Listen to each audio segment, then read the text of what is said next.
And we are live. What is up, everyone? Welcome back to another episode of Just Some Perspective podcast. I'm your host, Mosh.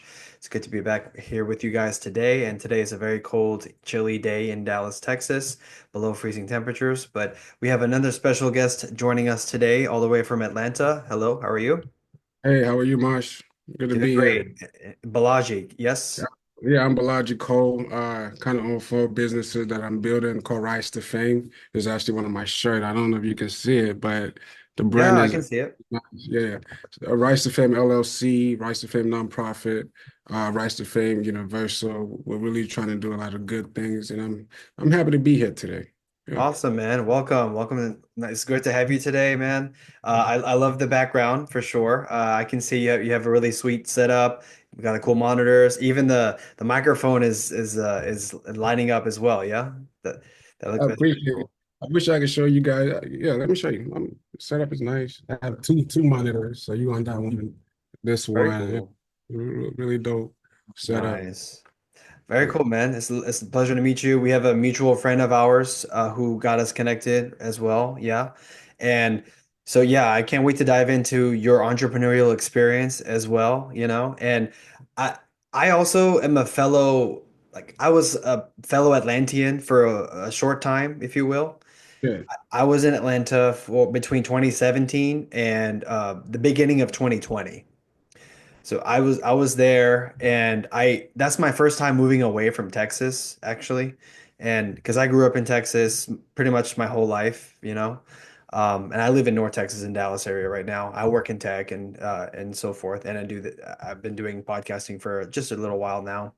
But I moved to Georgia. The reason I moved because I have family members in Georgia who are around that Atlanta area, the two cousins of mine. And I was thinking, I'm at this point of life, late 20s. I'm like, this is a time for me as a young bachelor to get out on my own and learn life and go somewhere new and do all those things. And if I didn't have my cousins living there, I wouldn't be so inclined to go there. But sure enough, I did. So I'm like, I'd rather go somewhere that I have someone I'm close to, nearby. And so that was a pretty unique experience, I will say. That's an interesting city. How about you? Have you been there a long time? a long time. I mean, yeah, I travel often, so I lived here, came from Rhode Island, was born in Nigeria. We moved to Providence, Rhode Island, and we moved down here. But I've had the opportunity to live in very various places, such as Tennessee, Florida, Jersey, Delaware, Wow. uh, Dallas, Fort Worth. My Okay. sister lived with her for a little bit. So, and I kind of travel a lot for business and for pleasure. Okay. So it's really cool. I like Atlanta. Atlanta's dope. I feel like, it's the city of blacks, man. It's a black it's like when you talk about Atlanta, the African American community is like really doing a lot of great things. And I always know I have to be in the city to get my business started, to get my business done, because you can connect with a lot more entrepreneurs, a lot more businesses, because they do have a lot of business programs. I haven't Yeah. joined, but I'm partnered with a few people, like the chief of police of my city and the Hmm. district attorney of Fulton County. Yeah, she did a nonprofit thing for domestic violence. I told her I have a nonprofit, connected. She gave me her personal number and email. So, and people are nice like that here. There's certain places like up north, like it's hard for people to like communicate with you and talk with you. So I do love Atlanta. It's a beautiful city. Too many. Yeah, interesting. That's true. And the culture is in phenomenal there, I think we both can agree. The culture is crazy. And yeah, one guy put it to me this way. It's like a city of hustling, It's a city of hustling. And Definitely. people are actually there people are more open to connect and kind of partner up or connect on similar goals, I would say, if you find them, Yeah, and I have two favorite things of living in Georgia, period, that really stand out to me. That would be nature and nightlife. Oh You know yeah. what I'm saying? Those two things, I would say the easiest things for me to focus on. And I love the fact that in the daytime I can go hiking on the nice mountains, half an hour away or something, Kennesaw or something like that. and do a nice hike, and then that very same night can go out and just have a great time with a bunch of people, and it can get pretty rowdy out there in the nightlife. So yeah, I love that fun little balance, the duality of those two things, nature and then in the civilization. So I really enjoyed that too. Yeah, that's dope. The nightlife used to be crazy back in the days. I'm in my 40s now, so it's kind of different for me. I don't go partying or do all that stuff, but I do love the nature stuff. Like Mm, I'm someone that works out a lot. I used to box, used to train people how to box. Been in the gym all my life. nice. And I do love the nature stuff. At this point in my life, things have just shifted for me from the nightlife to more of the homebody life, business life. It's just more business and just when you in your 40s, you're just more focused on the things you have to do. I don't know if it's because time is running out or something like that, but you get more focus on building. And for me, that's what it's all about. Like everything we do is about building, whether you're building a Yeah. relationship with your friends, building a home with your family, building your business, building a company. That is all you do. And if you realize, when we grow, we grow to build. A lot of people don't understand that. What I mean by that is we never stop creating. We just continue to create. And I feel like Atlanta is a city of many entrepreneurs and many creators, which I truly love. Yeah. Excellent, man. I couldn't agree more. And I just turned 36 myself, so I'm in mid 30s now, and I already feel that way actually. And that's just prioritizing what's important, right? Right. And I talk about this a lot in this same channel, but in my 20s, in most people's 20s, most people don't necessarily care about long term and prioritizing what their long term goals are or long term dreams. They kind of care about having fun right here and right now, right? Yeah. Yeah. And fine, like you finish school, you're in your early 20s, you have like the most energy and you really just want to make the most of this. And I did myself, a lot of friends. We went out partied a lot. However, I was very fortunate, very lucky that I got connected to people right around that time I finished school, to people who were entrepreneurial and Mhm. who were like long-term focused, who had big goals and wanted to build something, right? And the one line that really stuck with me from the very beginning stuck one line that stuck with me from the very beginning that I heard was, we are the sum total of our five closest friends, Yeah, I've heard that too. right? And who we closely most associate with, spend the most time with, we're like the sum total of them, right? And I never realized that until I heard it. And I thought, yeah, if all my friends are party people, or they just want to party and they just want to have fun, then I'm just like them. Mhm. But if I want to do more, if I want to make more money or do work in a different career or pursue a different goal, then I need to find people who are like that. Yeah, that's true. That's true. Let me talk about that. So, Yeah. in my 20s, a lot of my friends, they love the party life, but I was always more focused on the things I wanted to build. So, because we would have these conversation about building businesses and stuff like that, and then we want to go partying. And I'm like, man, that's not me right now. I'm trying to build something for us to have. But I do think that you do have your closest friends, whether you connecting with them, or not, they're your friends. And a true friend will always be there for you no matter what you do. A true friend would never leave, and they will always support your dreams, right? No matter what Amen. you have. And I truly feel like all my friends have supported me in a way. When I first started my clothing brand, they bought shirts for me. Oh, yo, this is dope. So they bought a lot of shirts for me, and so. But they love to party. They love to party. There was Yeah, always now, especially in Atlanta, man. you know, and and and some people you just can't like tell them enough about the importance of building a future because in your 20s you think you're invisible, you think you have a long life. 100%. You're not thinking about stuff like that.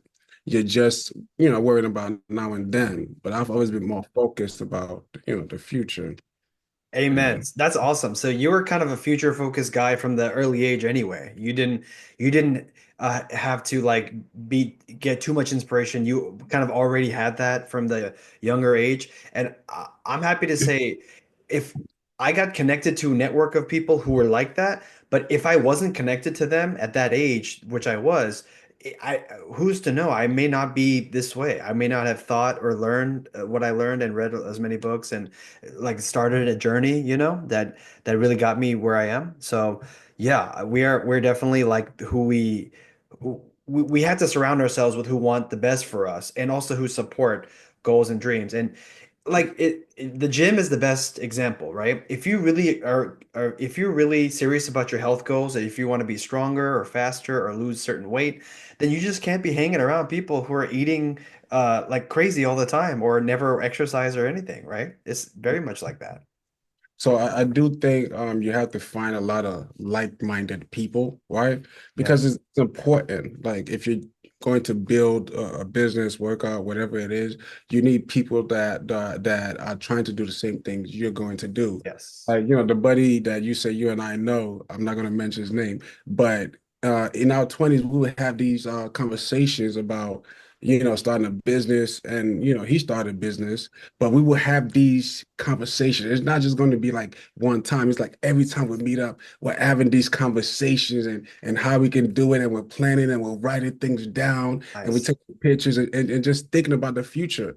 And without those conversations, like without those type of people around you, those influences, I don't think that a lot of people would do the things that they dream about doing. Like if you don't meet someone that's actively working out, that's pursuing working out, and you're trying to work out, Yeah. um, going to work out, I worked out with my buddies, and they love to work out. So when we're working out, we're encouraging each other, we're helping each other, and we're building together because we're building muscles. And afterwards, we go out somewhere, we eat, and that's what we eat. We work out and eat.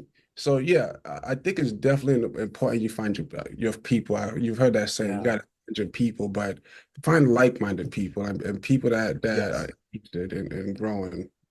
Yes, People yes. And understand. another like similar terminology is your network is your net worth. Yeah, you hear that a lot. It's true. I mean, it Yeah. is.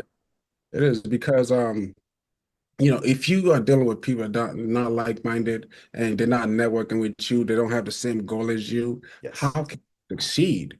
If you're not meeting people that other businesses and trying to partner and build yourself, how Yeah. can you succeed? You won't. It'll take you longer to succeed.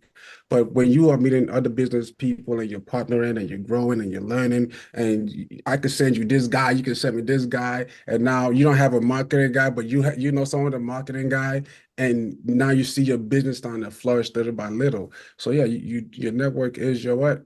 Net worth. Network. Yep, I love it. Absolutely. I Awesome, love man. Yeah, Balaji, totally agree, man. And I love this experience you have. And I have to say, your drive and ambition and kind of the what you've been able to accomplish so far, which I'd love to hear more about. I imagine that really shaped you as who you are today, for sure. Oh, you want to hear about what Yeah. shit? We're gonna get into this topic. Yeah, Okay. I'd love to hear. I would love to hear you. Please talk about any whatever entrepreneurial experience you want to, and how that shaped like your worldview today, I would say. Well, to talk about that, I will have to talk about my life. That's why I'm like, You don't have to so share anything you don't no, feel no, comfortable. I don't mind, because I love sharing with everybody. I love knowledge. I love seeking knowledge. Well, I was born with a disease called sickle cell anemia, right? Wow. And I've always wanted to do a lot of things, but because of this disease, I wasn't able to do a lot, right? Like I spent a lot of time in the hospital. Um, Growing up, I missed a lot of days in school. I didn't never really like school, but missed a lot of days in school. Didn't even want to go to school. But yeah, so it was like I was always in and out the hospital, and a lot of people don't really truly know what sickle cell is. It's like the worst pain ever. They say that it's worse than giving birth. That's crazy. Oof. And if you have sickle cell SS, SC, you guys know what you go through. I know what you go through. And, there'll be times that I feel like, I'm going to die. I'm not going to make it. I always thought I would make it by to 21, right? I always thought that in my life. Everyone that I knew that grew up that had sickle cell, all of them gone. Even my best friend that, we used to talk and communicate, talk about business, he ended up dying at 38. So I never thought I'd be here. But one dream I've always had in my mind when I was a kid, I had a dream. I owned a skyscraper, and I was sitting in this office, and all I was doing is sharpening a pencil in the dream, but it was mine. And it's like everybody was looking towards me. I've always had that dream as a young child, so it kind of stuck with me. My mom was a fashion designer. She used to sew clothes for a lot of Nigerians. So she was like a Nigerian fashion designer, really great. A lot of people look to her. My dad, he had like a dollar plus store, and the store it was successful.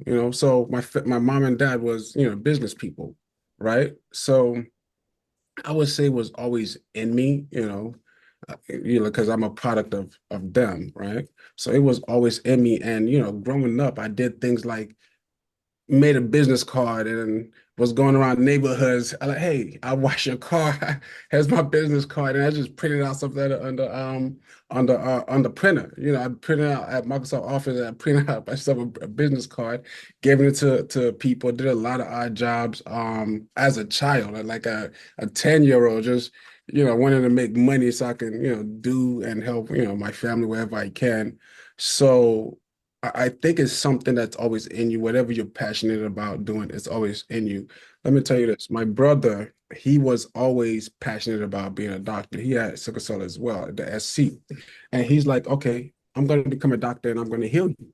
Right. My sister, she said, if you ever need a donor, I'm going to donate to you. They're Wow. saying 10, 9, 11.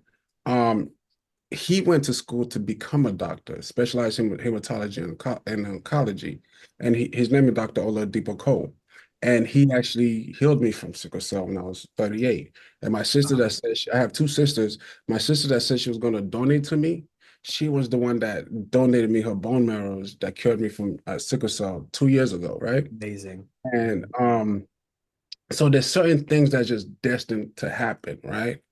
Me coming up with this business, it's like a long step, right? Long road. It Yeah. first started about, talks and doing all those stuff, talks in my youth. Then I wanted to do music. I was always passionate about music. I couldn't rap for nothing, but I got myself a studio. I was working with my cousins, just over broke, in Atlanta. So I'm like, yo, y'all do music? I'm gonna buy a studio because I'm thinking business. So I bought a studio, had in my mom's house in the basement. So they would come over, record, and then they're like, "Yo, if we're really gonna do this, let's do this."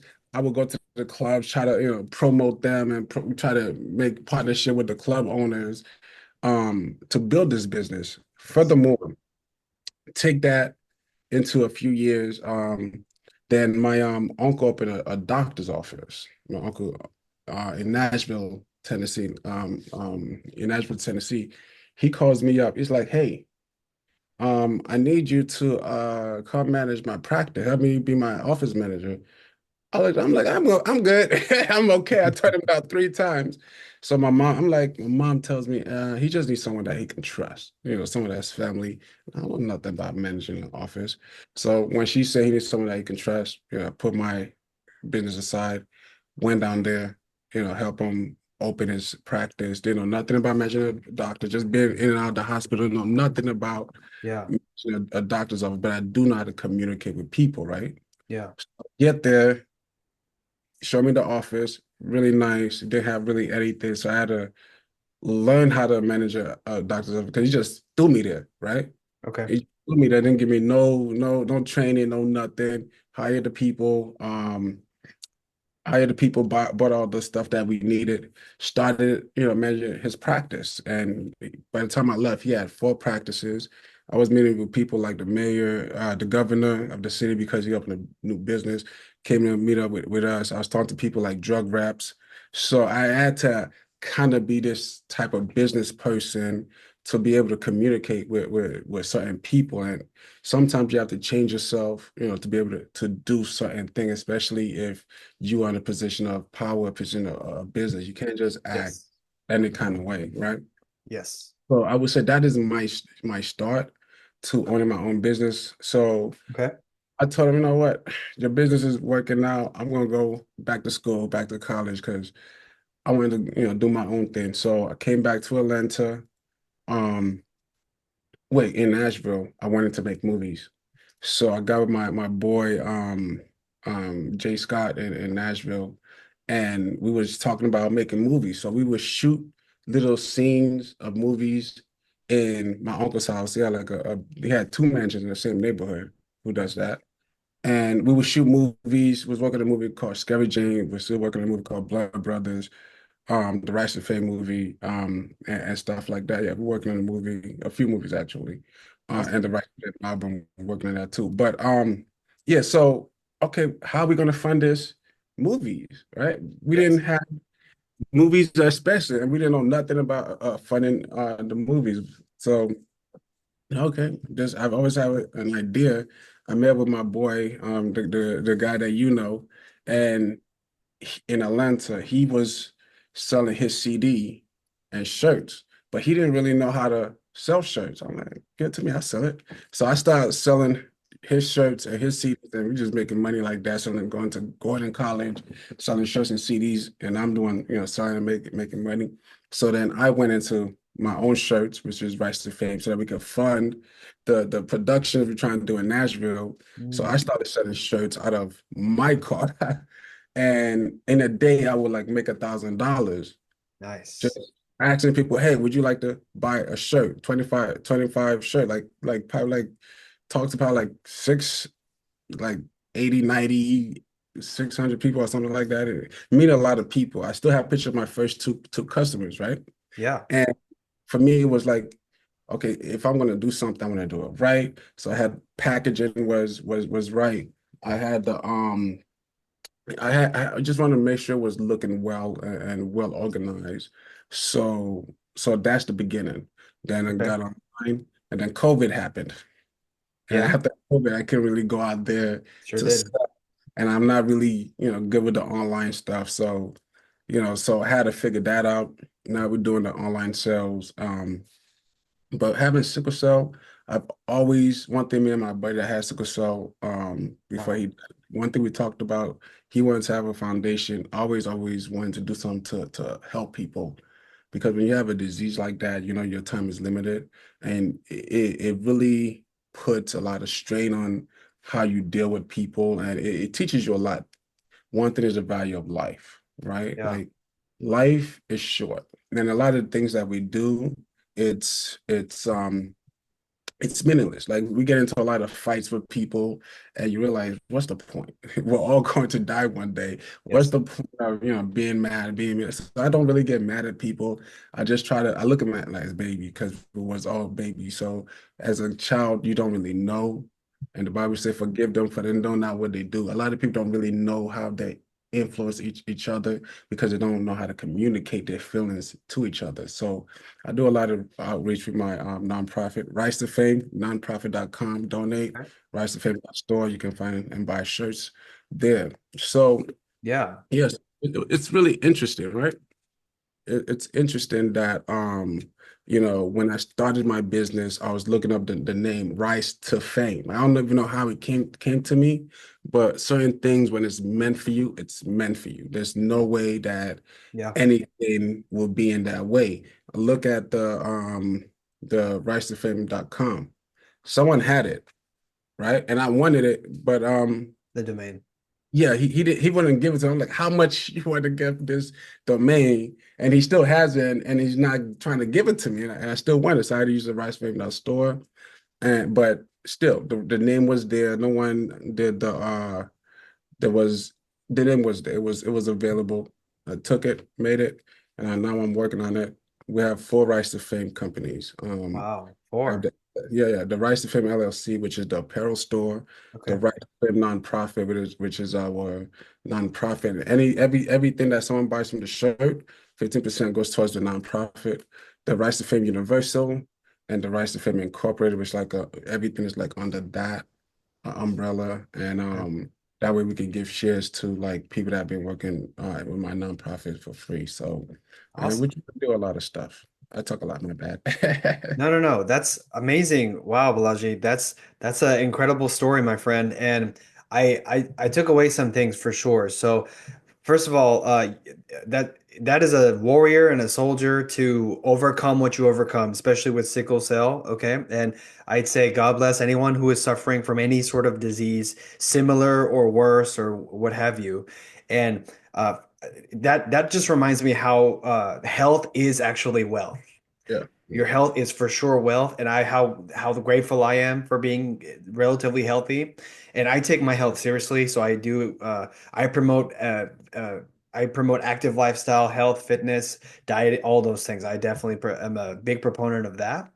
Mhm. And but yeah, some things you have zero control over, like something Mm. like that, right? That can happen at any time or something. So that's incredible. And it also makes me think of the phrase "What doesn't kill you makes you stronger," And you know, it's so right? crazy because a lot of people would be like, "Oh, you're so strong to deal with this. You're strong. You're strong." And yes, I'm strong in a lot of ways because mentally I had to be, right? You said something about we don't choose the card we are dealt, right? We just have to work with them, right? A lot of people have been dealt different cards, cancer and all these 100%. all these other different things. And I Yeah. actually wondered, what does a cancer patient go through with chemo and stuff like that? I actually was on 5 different chemo, almost died Mm. to get the bone marrow transplant, and that stuff is rough, man. It is Yeah. rough. Like there was a point in time where I'm like, man, you know what? I don't know if I'm gonna make it. I thought I was gonna die because I was literally burning from the inside, my whole body scarred, um, Yeah. burned. I could send you pictures, but you don't want to see that. My whole body burned from the chemo, and to be here today, it was amazing. But yeah, people with diseases are strong, so it's hard for me like to sugarcoat things for people because when someone tells me, like my wife, she said, "Okay, I'm in pain," and it's like a little tiny pain. I'm like, "Wait, why are you crying?" And I'm Yeah. like, Well, Do she's you know what female. pain is?" That's a Yeah, different story. she's a female, but even for a male, like they tell me they're in pain. I'm like Yes. your pain level and tolerance is different from mine, but I consider Completely pain different. like not pain, but I had to understand you can't measure people's pain. Your pain is your pain. It And cannot. it's not just that, it's their perception of it Yeah, too. It's you're right. their own perception of it because it's like a child. If it's like a child who you take away their phone, they've been playing on it, they're gonna scream and moan because to them that phone is everything, right? Everything. It's their game and everything. When I want to play, right? But that's not really struggling, correct? No. It's just a device, a little play or whatever. So I realize, and we're both basically first generation immigrants, right? From a different country and probably a third world one. I'm South Asian and definitely third world country. And I realize being a person from basically two worlds, right? That shapes your whole mindset living in the US too, right? And will complain like the coffee's cold or their burger is this and or I have to wait for in line for Starbucks. That's These are crazy. first world problems, Yeah. obviously, right? And I sometimes I might get annoyed by things, but I never think that that's really struggling or suffering at all. Because I've seen people on the streets, and I've seen third world nations and as well, and I know that it's different. Yeah, please. So yeah, I'm from Nigeria, right? And I haven't been back to Nigeria since I was like probably 5, 6. And I've always heard story, and when I went back, the struggle is real. Like if you Yeah. not in America, they say America is the greatest country for a reason. And all these other countries, they're also amazing, but they have their struggles and their challenges.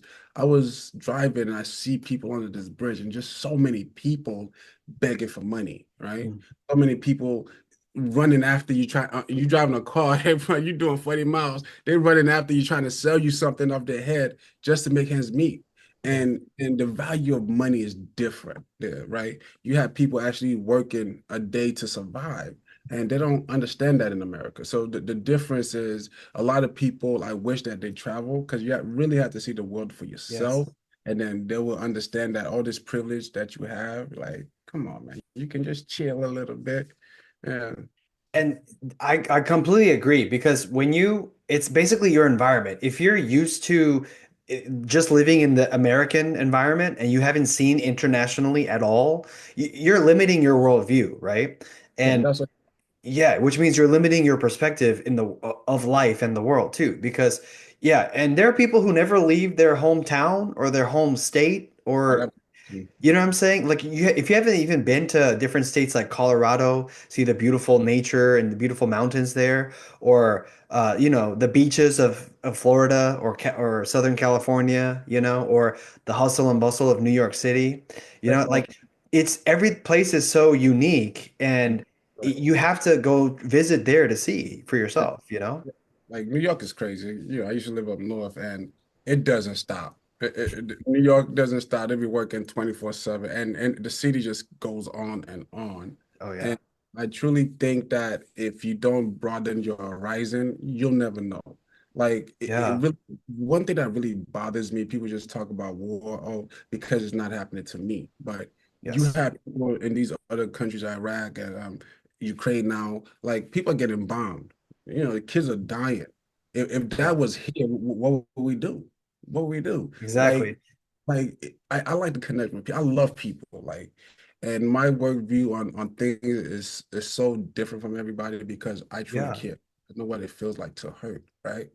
And people don't realize you do not know what it feels like to hear a missile hitting the house next door to you and your parents was closer to the house and they're dead or their legs are cut off and don't have no access to like medical care. Like a lot of these third world countries don't have good medical care and you literally have to pay out of your own pocket. But if you don't have no money, you're not getting seen. And that drives me crazy because we Yeah. live in a world where we are here to connect.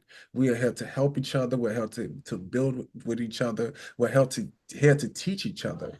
Yeah, yes. So we're here to teach each other. And if we're not doing that, Yeah. what are we doing? What are we doing? Yes. And you know what I learned is teaching is just teaching and learning go hand in hand. And you can't teach someone who doesn't want to learn, you That's know? true. And you can't learn something that someone or something is not willing to teach you. Like you can't if you can't see it, you know? Yeah. And yeah, it devastates me to see the terrible wars overseas, and we see it. There's social media pages just on that on Instagram, of the destruction and demise in Palestine and Israel and everywhere else like that. So, most of us in the U.S. never will have to, God willing, will have to deal with that. And so unless you can look at pictures all day, but unless you like see it with your own eyes, that's a whole It different story. can really affect you, right? Because you're Yeah. not. Because it's like watching a movie, right? You see these movies, you watch these movies, and you're like, okay, that's cool. But that's never gonna happen. Yeah. But a lot of these war movies you see actually happen and is happening. And we think it's just movies, right? Yeah. But yeah, but what are we doing about it? We are humans. Like I truly feel like this is our world. Like if you was born in Earth on Earth, right? There we You have go. a right to certain things. One, land, and it should be free passed down. It's your right because you was born on this planet.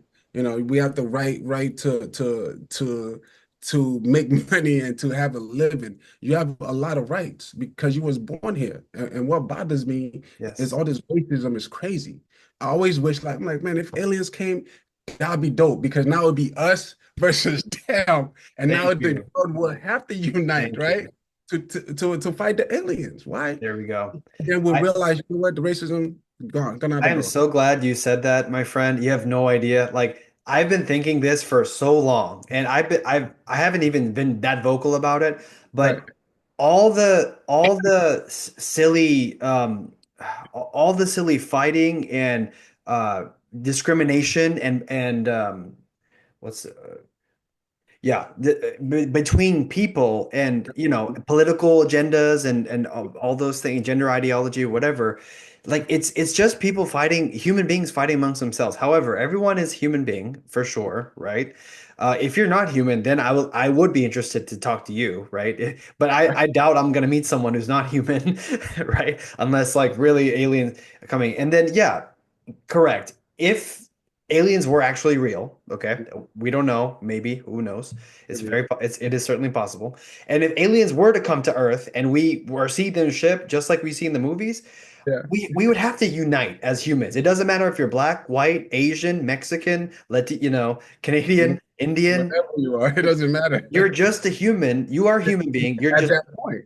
and it's they are not human and they and maybe especially if they have ill intent towards the species, right? So I mean that is science fiction. We're getting into that realm, but I totally agree. Like uh we tend to overlook the fact that everyone is human, and just because you have a different skin tone or a culture or a generation or whatever, or definitely gender and sex, that doesn't make you less human, you know? And so treating everyone with at minimum respect, minimum is I think is paramount. And there's one example I can think of, right? Is in the first Trump administration, I used to be way more left leaning. I'm not anymore, but I'm more central now. But back in the day, I was way more left leaning, and I was thinking, okay, like when you consume so much of the media, which is not good, I think we can agree. If you consume too much mainstream media, you start to like look at the world as they are bad and I am good, or they are all this and I am all that. That's not good. That's a whole nother subject of mainstream media, whatever their games they're playing or whatever, right? But one time I came across a situation where I'm in actually Tennessee and I'm on a mountain and I was going across a bridge, and I was thinking, in my head, I was thinking, if this, and there's people who are wearing like Trump supporting shirts or whatever, that I used to look at them as like they're bad or there's something's wrong. But then I'm thinking, if something were to happen on this bridge, and God forbid, and we actually have to, and I'm in a position where I have to try to save their life. Would I do it? I'm like, I have to, because I couldn't live with myself if I wouldn't try to, if I have the opportunity to save a person's life, regardless of their political belief, regardless of their skin tone or their gender, anything, it doesn't matter. They're still human. And if I'm in a position to save or prevent, something tragic happening, I'll have to do that. Yeah. Because that's just how I am. And yeah, people, our modern society tends to overlook the fact that we're all human no matter what. Yeah. And I want to use this term. That's human, right? That Exactly. is human, 100%, right? Because now I always say this, right? Good and evil is subjective. Right and wrong Yeah, is subjective. Everything we do, it is subjective, right? there Just is. because something is not your way doesn't mean it's wrong. Doesn't mean it's right. Just mean it's your way and his way. And we get to this because these right and wrong and misunderstandings at that misunderstanding, right? Yeah. And the thing is, you have to really understand that, your point of view is because of what you went through in life. Yes. Everything that you was taught by your parents, by your teachers, and by your friends and everyone around you, you have absorbed this idea of what you feel is right or wrong. Remember, I look at everybody as babies, right? So if you look at a child, it doesn't know nothing about right or wrong. He is being taught as he goes. And us, we're still being taught. Even in my 40s, we're still being taught. As a young Yes. youth, I met this white guy, right? He said, don't let anyone tell you um how to live life or what you should be doing because they don't have the secret or the key to life. They are still learning themselves. Your president Anyone that is 100 or something years old, they're still learning. Anyone around you are still learning. Until the day we'll die, we will continue to learn, and no one has the secrets, right? Mhm. But I want us to know that, your perception on life is shared, not with just you, but with everybody in the world. Yes. And it's we all have a piece of the information of what's right and wrong. I always say this, we all have a piece of the information of what we're supposed to do, right? But if we can all connect together and think about those things, we will progress in life, we will progress with our humanity. We would just continue to do the things that we're supposed to do. But a Yeah. lot of people don't like to connect and talk about their misunderstanding. I have a wife. She has friends, right? And I try to lead her to don't worry about what your friends say, right? Try to talk your emotions out. That's a good one. Talk out your differences and your misunderstanding, because that's the only way you can get clarity. Because you Mhm. don't know until you know, and the only way to know is to seek those answers and ask those questions. Yeah. 100%, my friend. And um I come from a background, right? That it's a very closed-minded way of looking at things or a closed-minded life, thinking. And I realized like early on, I realized if you're too closed-minded, you're limiting yourself to opportunities in life for sure, right? And it's also life is not just black and white. It's No. not. So are some things black and white? Yes. Yes. Uh, Some things are can be very clearly black and white in certain circumstances, but most things are not. They're somewhere gray, right? And so I realized like, okay, learning does not, I totally agree that learning doesn't stop. mhm. And I have family members who or I know people who are thinking that because you're a certain age or a certain place in life, you just stop learning. I'm like, that's not true, actually. There's many examples of people who are older or younger or whatever, accomplishing things or doing things that many people wouldn't believe, And so yeah, learning certainly never stops. And there's actually a saying I saw somewhere. I don't know where it originates from, but as the shore of your knowledge grows, sorry, the island of your knowledge grows, so Mhm. does the shore of your ignorance. Oh, I like that. I You like know what that. I'm saying? So like the more you learn, it's like the more you know that you don't know Yeah. kind of Yeah. thing. I tend to think a lot about a lot of things. I tend to think that I'm knowledgeable about a lot of things, because what is knowledge? It's absorbing information. The more Acquired information, information. Yeah. but then I realize I don't know crap. I don't know jack nothing. I may think I know something, but I don't know nothing at all, and I'm still learning myself. I can teach people only the things that I know, but that's what anybody can do, right? You Yeah. go teach people what you know, and they can pass it on, and that's why I feel I seek knowledge, Yeah. all type of knowledge. It doesn't matter what it is, but I will say this: when it comes to right and wrong, I put it in three categories, right? You have Nice. light, you have darkness, right? And then you have the balance between light and balance, three substances. So I see light as a form of water, that gives life. And I see darkness as a form of death, like that decays and is sand. Anything that decays that is sand is a form of death. And the balance between that would be whatever water and whatever water and sand make, probably the tree of life. But Yeah. um, Mhm. so I tell people you have to live your life in the light, because anything that's we're made of water, anything that is water is of light. So if you live in good happiness, you're doing all the good things and having good emotions, you're joyful. That's a form of light. It's a form of joy. It's a form of water. But Yeah. if you're doing something that's hindering you in any type of way, that makes you depressed, that makes you sad, that makes you feel you know angry, is a form of death. Making bad decisions is a form of death, and it kills you quicker, right? And I would Yeah. say, right, they're kind of the same. How so? Because if light, you're born, you Yes. age, then you die, right? Darkness. is something that is dead, that decays, that's dead, and then it lives again, right? Hmm. Okay. Yeah, everything, look at it this way. So when you're alive, you're water, right? And you're filled with water, but when you die, you go back to the earth, you turn to dust. And these are the Mhm. substances that I see. create the universe. Water, which Stardust. is light, and dark, which is light and darkness, right? So Yeah. those things create dust. And the balance of those things is it's whatever's in the middle, maybe us, maybe whatever. But I Okay. try to live my life doing all the good things that make me happy, that make me joyful, and try not to put like anger or hate out there or anything that cause me anger that make me Yes. it kills you slower. I always say everything is kind of the same, right?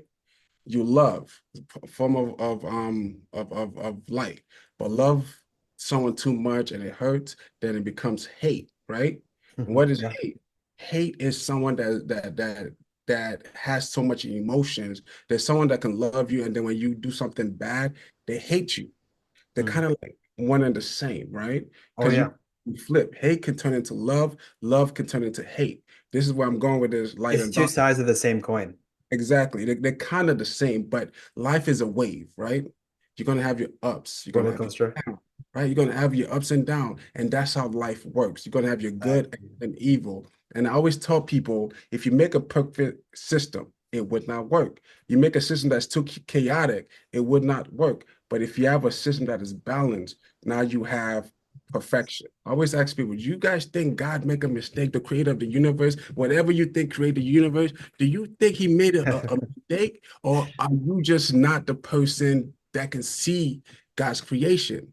Because we always think God makes a mistake because we're in pain, because we're suffering, because people are dying. But for every death, that is new life, right? For everyone that is in pain, there is people working to cure them, right? We are Yeah. working to cure each other. We're working to do things, and this is life.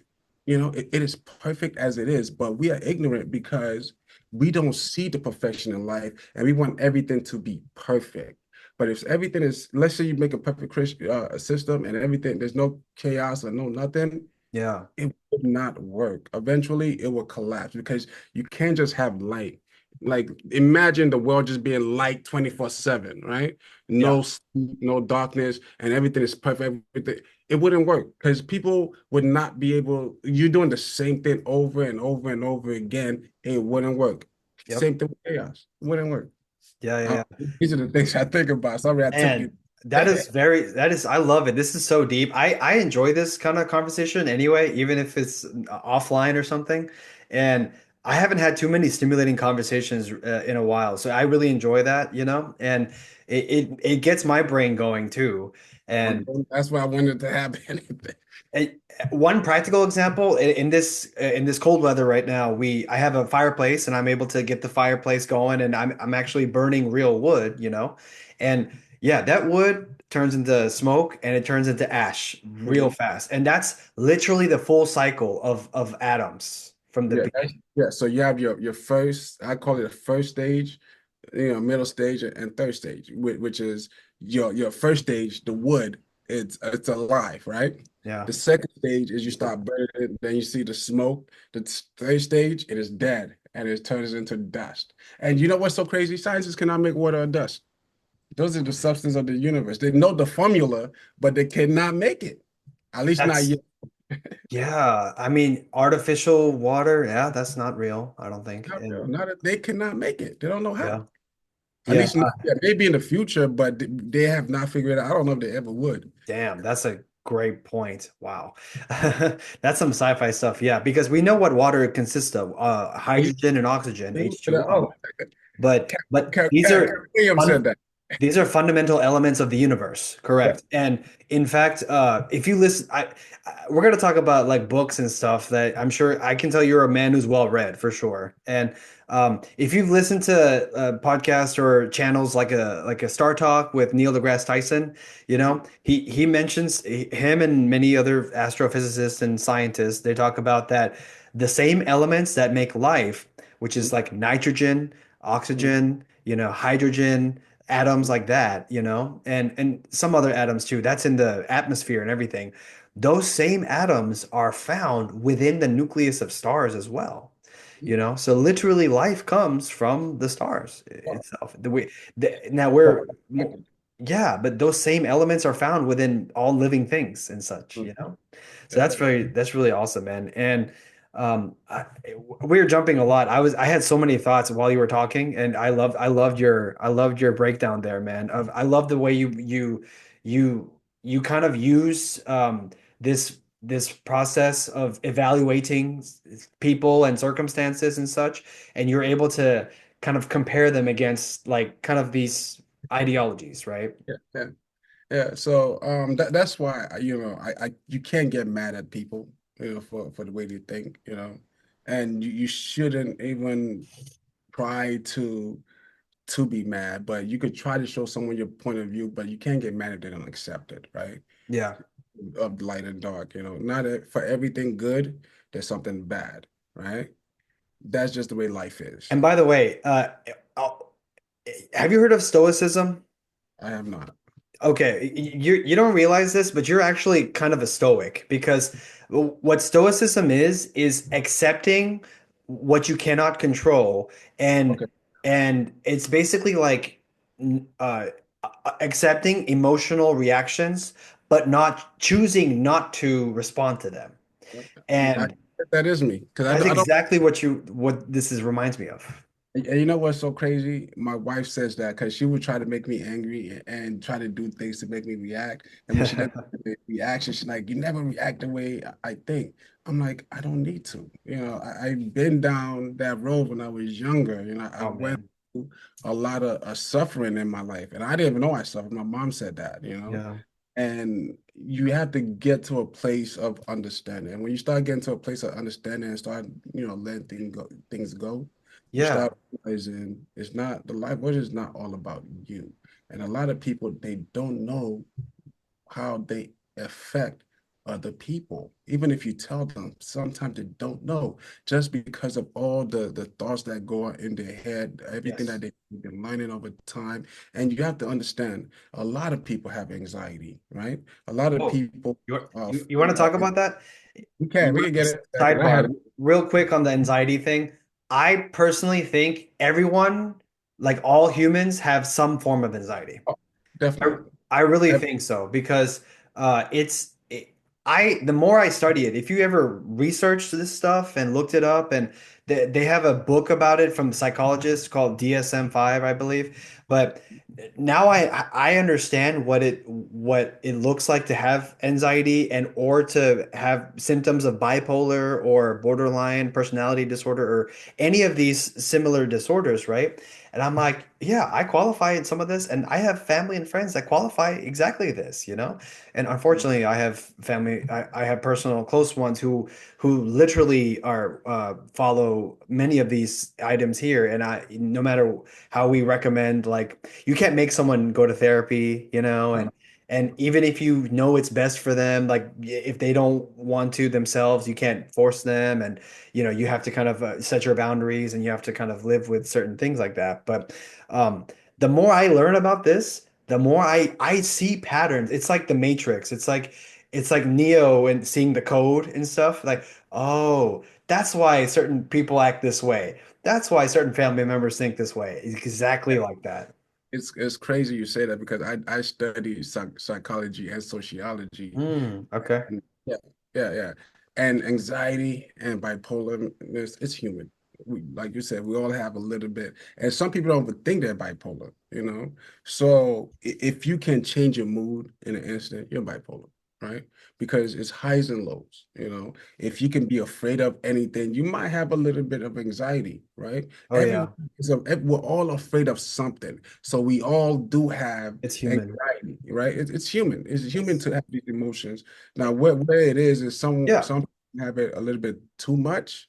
Yes. You was about to say something. I was going to let No, no, no.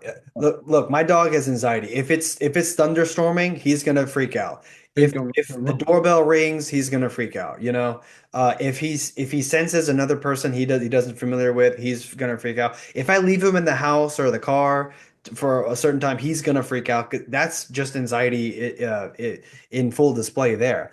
And I didn't know I had it until the more I did this research into these things.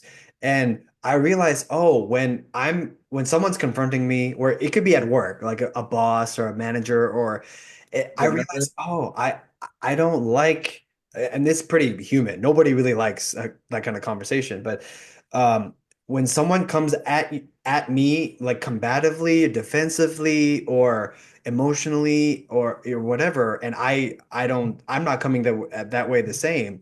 I'm realize I'm have a emotion I have a physical reaction to that, and I didn't realize later until that was anxiety, because that happens in my family so often, and I realized this is so common.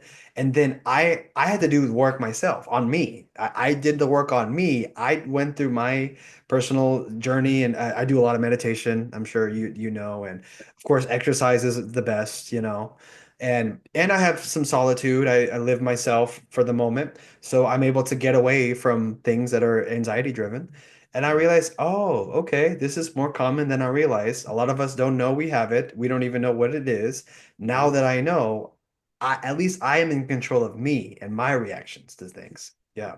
So But like you said, you don't know until you know. Like you wouldn't know unless you have studied that, you know? And a yeah. lot of people think that okay, first of all, I tell everybody, everyone need a therapist, right? Or talk to somebody because if you are someone that's bottling up your emotions, Yes. your thoughts, you're not getting it out there, they say when you have a problem with somebody, let it out. Why? Because you bottle it up, it can explode, because Yes. we do have, we all have bipolar, and it's better to get it out for your understanding, and so that you can start to change certain things about yourself. Everybody say, "Oh, you think I'm crazy because I need a therapist or a psychiatrist?" No, Yeah. I No. don't use that word crazy. No, I never use that word crazy. I would say, no, you just have some things you need to talk about with someone that can understand you, because it boils down to understanding oneself and understanding each other. And I think that's what it is, and that's Yeah. where anxiety come from. I had a lot of anxiety, growing up with sickle cell. I thought I would die Wow. every day, that I thought I wouldn't be here, by 21. So I had a lot of fears of, going out. That's why I'm more of a homebody, like going out, being around people. If I don't like big crowds, right? Because I have anxiety. I might have it. I'm totally with you. I'm not a big fan of crowds today. I used to be when I was younger. Now I try to steer clear of them if I can. Yeah, yeah, it's different, but you got to identify certain things about yourself. I always say write a list of things you like and you list of things that you don't like, and write a Yeah. thing that scare you. And then you can start to identify certain traits about yourself, and you Yeah. can real anxiety really comes from fear, right? Fear of being Yes. disappointed, fear of communication with like a boss or something, fear of giving a Yes. speech. These are all forms of anxiety. A guy approaching a nice girl. How are you? You look nice. Your That's like heart is the biggest already one. racing, right? Every guy can relate to that one. I could talk about, females all day. Oh man, that could be another episode, in fact. Yeah. Other episodes. 'Cause that's a whole nother. I have a lot of thoughts there. Oh yeah, I totally Talk agree about with you. Yeah, yeah, man. This is really good stuff. And so we're over an hour here, and I want to respect both of our times. Don't want to go forever too long, but let's see if I can. Yeah, so I'd love to hear about some books that really like. I'm sure you've read some big books in your life, and some that really stand out to you, or some that really impacted you a lot. What do you have any recommendations or lists like that? Across the 48 Power of Law. Like everybody I love the 48 Part of Law. I read like, business book, business ethics. But I will have to get back to you. I'm gonna create a list because I tend to forget a lot of things. Sure, sure. But those are the two books that influenced me the most, for the power of law, Nice. because it teaches you so much, and the is it the Four Agreements or Arguments or something like that? Full agreements. A Okay. great book for agreements, right? And they got the fifth one. That is a great book for life, a great book on teaching, Yeah. just how to let things go and how kind of life works. It's an Yeah. amazing book, yeah. Awesome, man. I'm a big audiobook fan now. I'm a huge audiobook fan, and of course, I'm a podcaster, so I listen to them all the time. And Now, but actual in terms of the books I read earlier, you see something? No, And I was trying to look if I see that book over there because I have a bookshelf over there. nice. Okay, good. I have a bit of a bookshelf here, which I need to. I guess you know what's funny? This might be a thing that I didn't realize, but growing in school, were you ever like this where you have an assignment and you're supposed to read some chapters of a book and then you write a paper about it or whatever? And when you're reading, it could be Lord of the Rings, it could be Harry Potter or whatever. Uh, Mhm. I I have hard time focusing on what I'm reading and my mind will shift to something completely different. And then I'm like, wait, what did I read? Where was I? Oh, I have to go I'm back and just read like it that. again. I'm just like Yeah, that. So it would take me time to read something. So coming from Nigeria, right, to America. First of all, I was speaking that language, Yoruba. Then I was yeah. taking French as a kid, and then I came to America and I had to learn a whole new English. language, English. It was kind of hard for me. I couldn't really read, and I had anxiety. I'm like, please don't call me. Please don't call me. Yeah, You know, yeah, yeah. my strongest points was always history and science, anything that required reading. I thought it was math. I I can always relate. got A's Yeah, in it. You know, my GPA is like above 3.5 or whatever in school.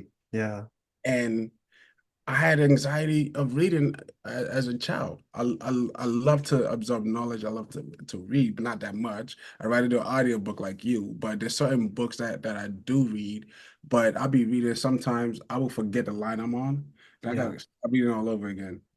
And it Same. would take me days to read a book. I have a cousin in an hour, he can read a whole book. He'll stay up all night reading books. Yes. And I didn't understand. I'm like, how can you read that? I get tired. I get bored. I get like tired of reading, you know. But if Yeah, I can see it or if I can listen to it, it's different. Like I have a MacBook Pro, right? And I yeah. make it for me. Yeah. We're both similar because if you had a choice between reading Lord of the Rings and watching the movie, you would definitely rather watch the movie.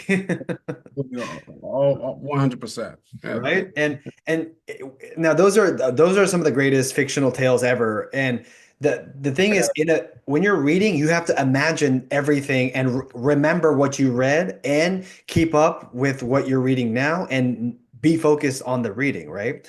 Um and yeah, it's a mental discipline. It's a bit of a mental discipline if you really are focused on a particular book or something to read through it.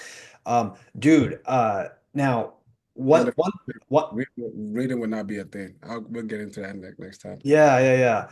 Okay, so one book that I'm very grateful that I got a chance to read like after shortly after college, which I would say it's like the biggest red pill that I've taken. You've seen The Matrix, I'm sure, Yeah. right? I make a lot of Matrix references because I feel like life is like the Matrix, and the only way to understand that is by taking red pill, and it comes in the forms of many things like books and audio and things like that, right? And or businesses or whatever, right? And so Rich Dad Poor Dad, I'm Oh sure yeah, you've heard of it. yeah, I've heard of it. If you have, oh my God, if you haven't read it yet, man, highly, highly recommend. But I bet most of the things you already relate to, or because it's things you've probably experienced or learned already. But um, let's just say Rich Dad Poor Dad made the biggest impact because uh, if I'm looking at my former self, like if you compare our younger version, Mhm. which everyone should do that as an exercise because no one change is the only constant in the universe. So nobody can really stay the same from 18 to 30 and to 40, right? It's not possible. Life, there's too much going to happen to you in life that you're going to be forced to grow and evolve, right? And so now at that age range of 18 to 22 in college, my only worldview was I want to study this thing so I could become this and I will be set. And that's it. You know?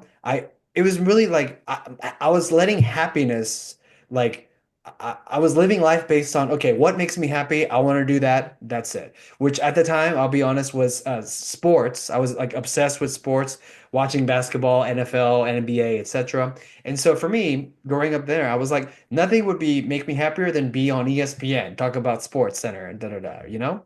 And yeah, that would be a fun job, sure. But later I realized like there's more to life than just what you do, number one. And then I didn't even realize how money really worked until especially opening my eyes with this one book. Hmm. Rich Dad Poor Dad by Robert Kiyosaki. And I had no clue how money really worked until I read it. Yeah. You know what I mean? And another similar book is Think and Grow Rich by Napoleon Hill. I'm sure you've heard of that one. Yeah, think of Glory. You know what's so crazy? My sister read that book and she's like, everything in this book you already doing. Because I was gonna write a book, right? She's like, Yeah. you are already doing everything in this book, you know? So that's that. It was crazy that she said that. I'm like, Nice. I read the book. I never read the book, but for her she said, I need to read this book, but you don't really need to because you're already doing everything that Yes. in this book. You know? And guess what one of the biggest premises, right? Now your background inspiration factors into everything. Yes. But Yeah. you taking the risk do an entrepreneurial journey, which I'm grateful to have done that myself years ago, and that gave me my mindset today. Um, that is the biggest risk, and that does shape who you are, Mm-hmm. right? And let's just say this version of yourself today would not be the version you are if you didn't go through the t-shirts and the rise to fame and what led to that and all those things, right? And because what do we learn growing up? And I'm sure Nigerians can relate. Go to school, get a good job, you Never thought. graduate, get married. We all know that. Yeah. That is the society. That's the programming we all knew. And I'm sure you can relate too. Like your family's like, you have to be a doctor or you have to be an engineer or whatever, right? Of So, course. Come on, man. We're Nigerian. My brother's a doctor. My sister's a doctor. My older sister's actually, she's an OBGYN, right? And she's yeah. also a colonel. Like she commands like 10,000 people in the army. My Wow. other sister, Cindy, she's in IT, making good money. Nice. My younger brother, doctor. Me, I'm like, I don't know. I wanted to be I really wanted to be a physicist, a scientist, someone that Scientist. with something and stuff like that. That was really what I wanted to do, but I Yeah. also wanted to be a businessman. I was always multi-talented in a lot of things, and that's my personality, right? Always Yeah. love to do anything, always wanted to know and be in the known. But I would say this, right? Yeah. Yeah.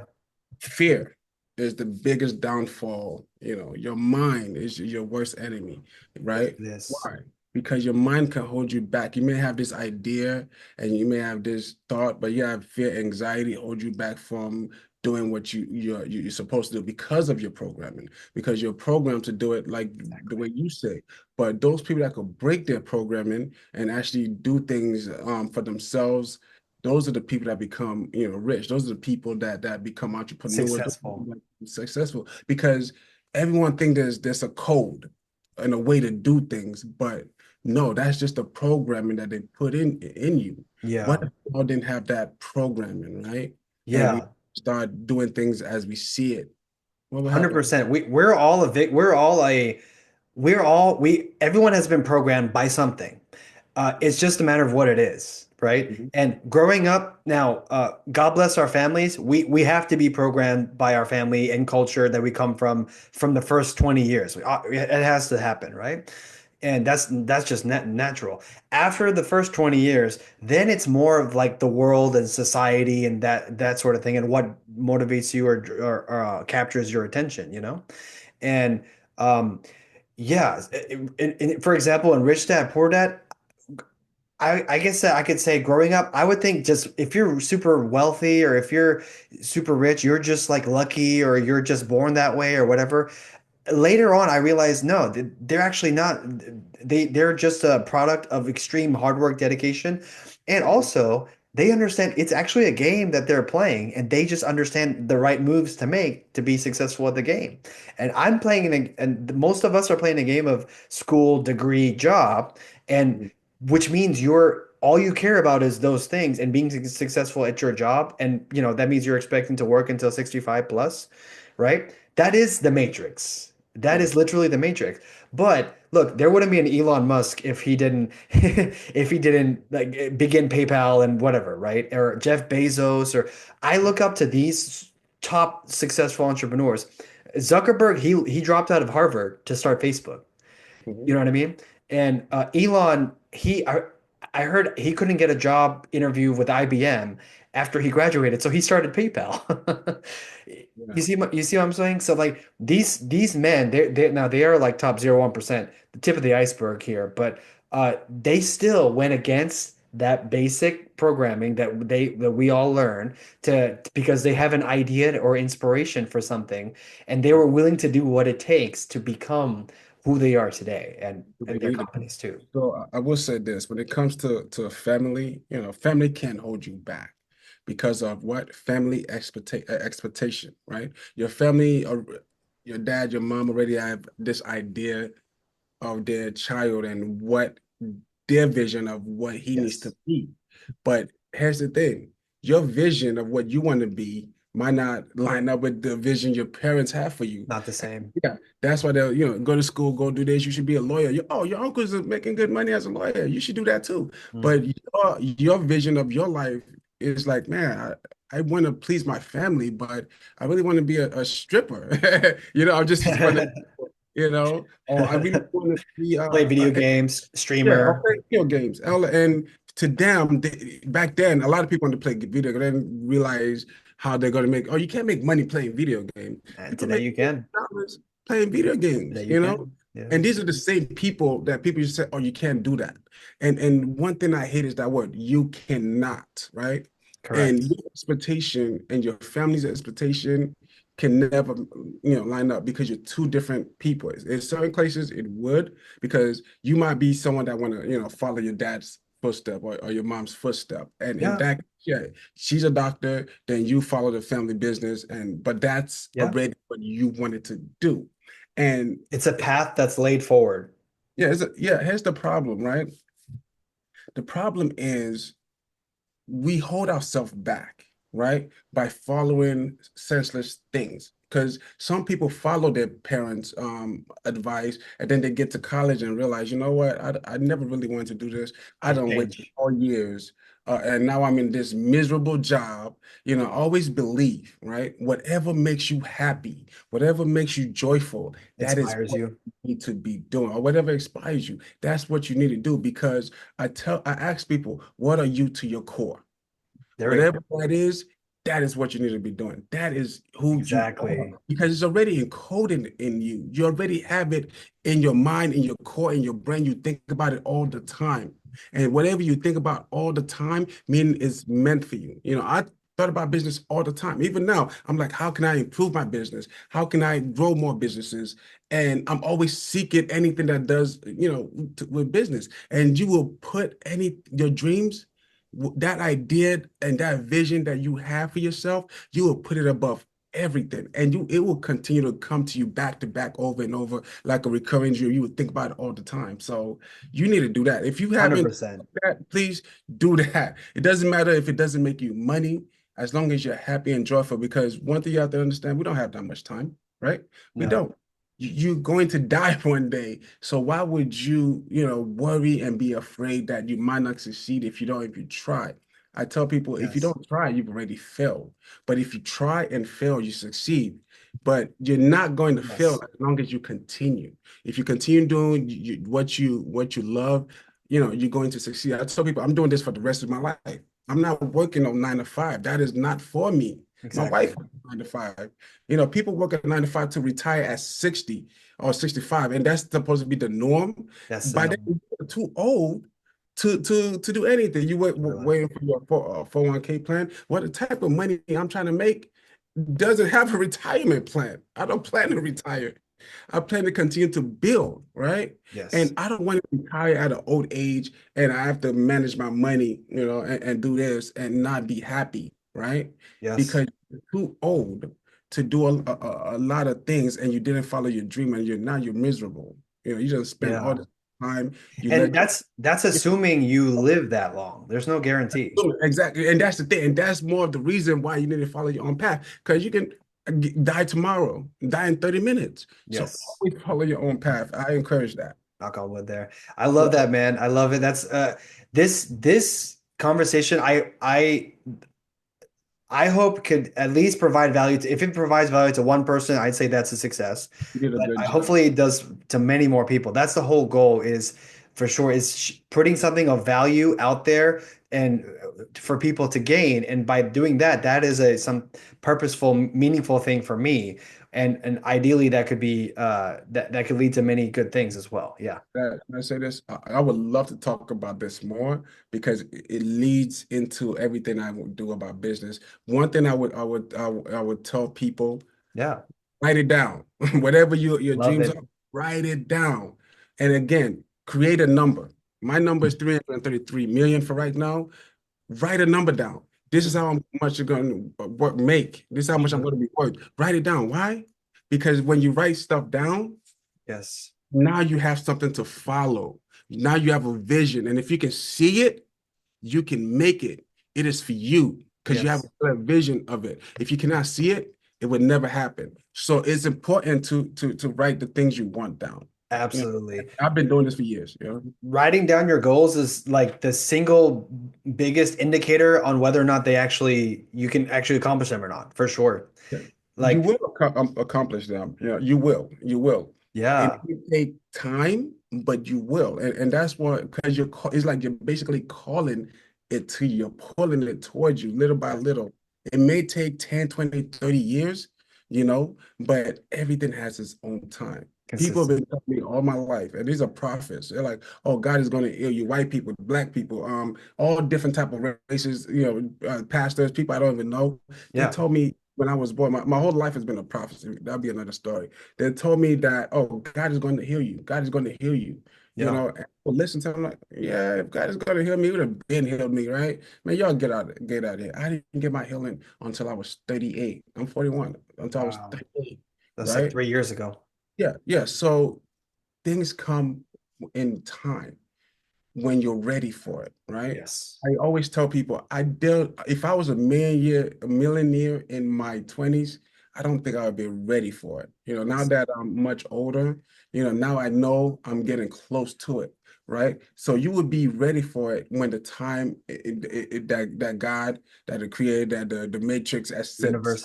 Yeah, the universe has set a time for you. So don't be in a hurry. You have to walk Oh, yeah. before Before you you can run, run, and you crawl before crawl. you walk. Yeah. Yeah, so go through the motions. Oh, During the yeah. motions, you will feel like you're not making it, or anything in life, anything you want to do. You feel like you're not 100%. there yet, even if you want to be a super athlete, you feel like you're not there yet because you're comparing yourself to other people. Stop the comparison. Man, there's so many gems here. Each one of those gems is can be its own talking point, my friend. That's what Great I job don't want there. to. I don't want to overload. But Load. no, no, no, no. Please share everything on I your know that comes to we have head. a lot to talk about, and Yeah. I do feel like you have access to me now. Everybody's been telling me, oh, you need to do a podcast. You need to just talk about things. Talk about universal timing, huh?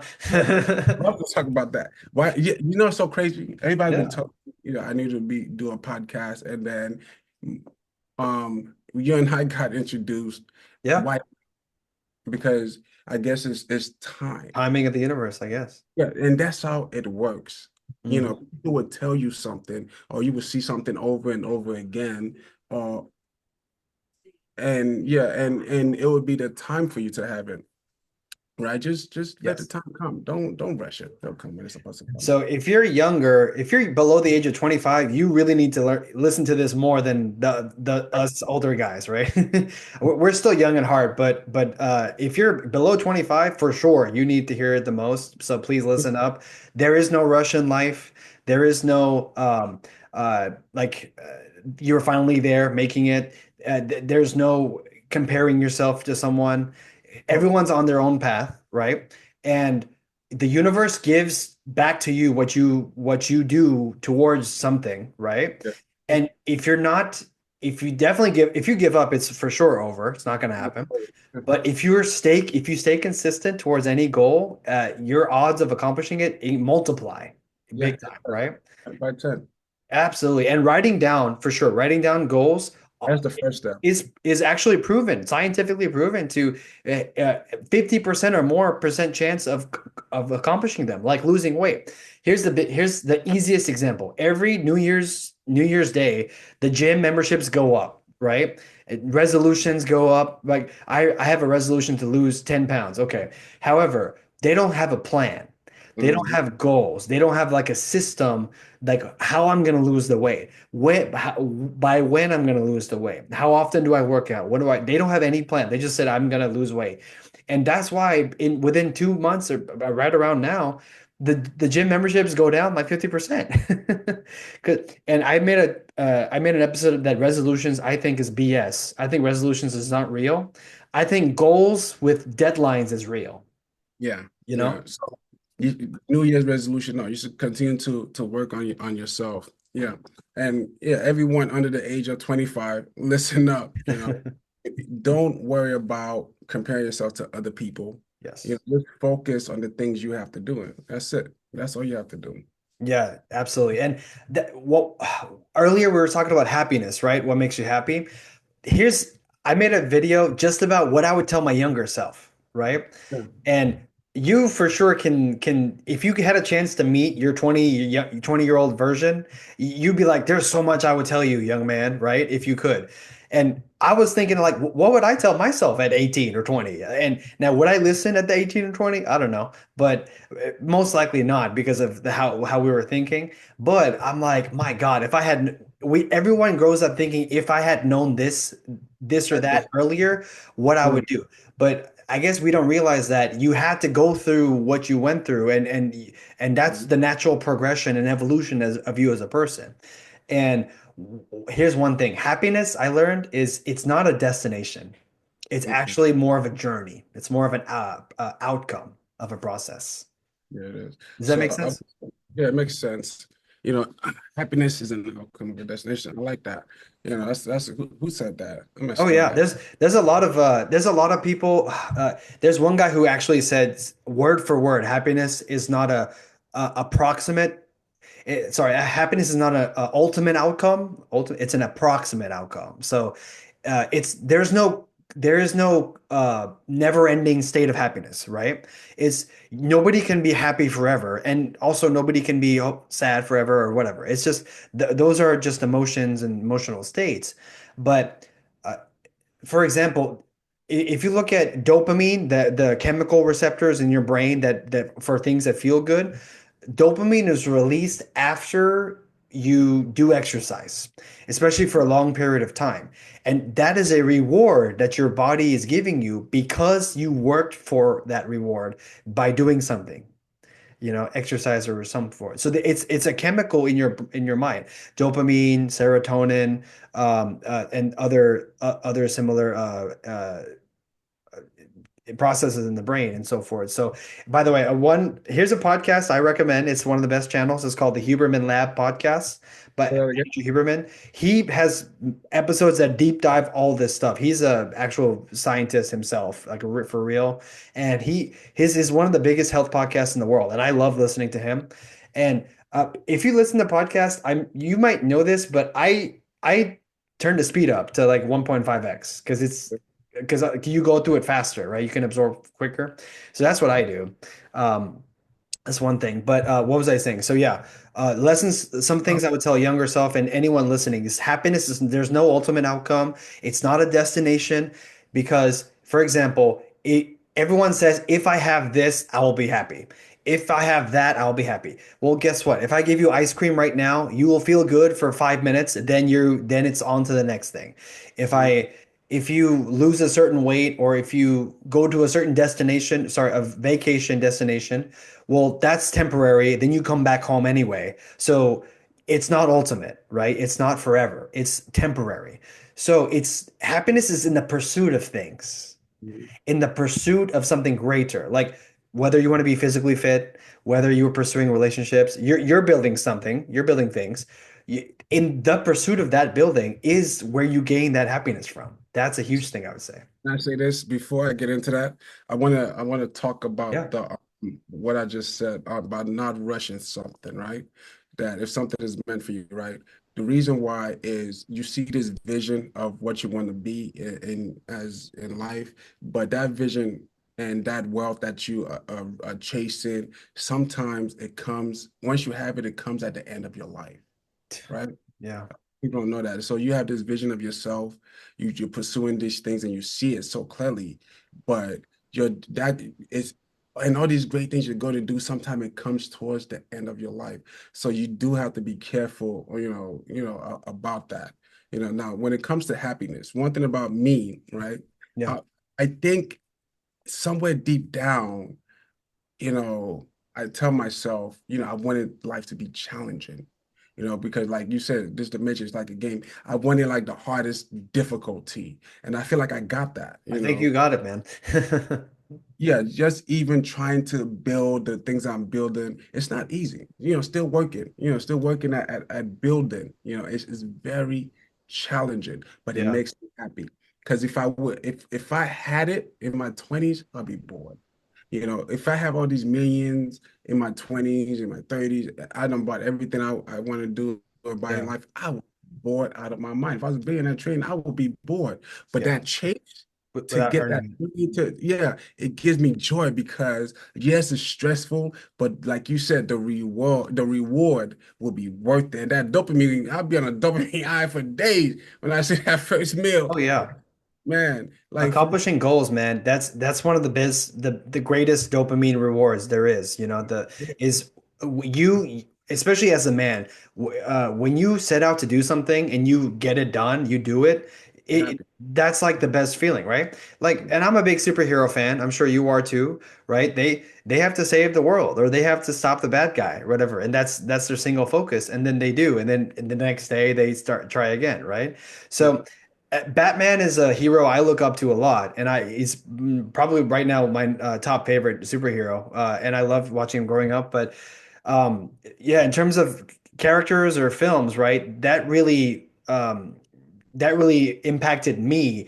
And this man, the whole character is based on tragedy in a young age. Based on tragedy, he simply decided to turn that tragedy into strength and towards a mission. He has a mission and he turns a tragedy into strength and he uses that to fuel his motivation, to fuel his purpose, which he does is fighting crime and and not letting ideally helping his city and the citizens so that they'd be prevented from such tragedies themselves. But yeah, I love that character myself. But you know why? Because it's human.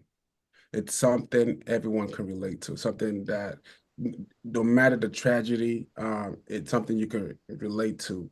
Even if you look at like anime, like Naruto, Dragon Ball, Goku, Nice.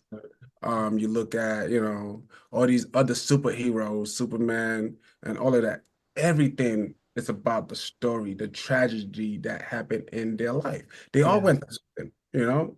Like I like Naruto. Why? Because he didn't have a family. People shunned him. They put him out of a lot of things, and they shunned him. People used to, talk about him. You can't play my kids because you got this devil in you or whatever. Yeah. That is human. Batman over there, parents getting killed, both their parents getting killed.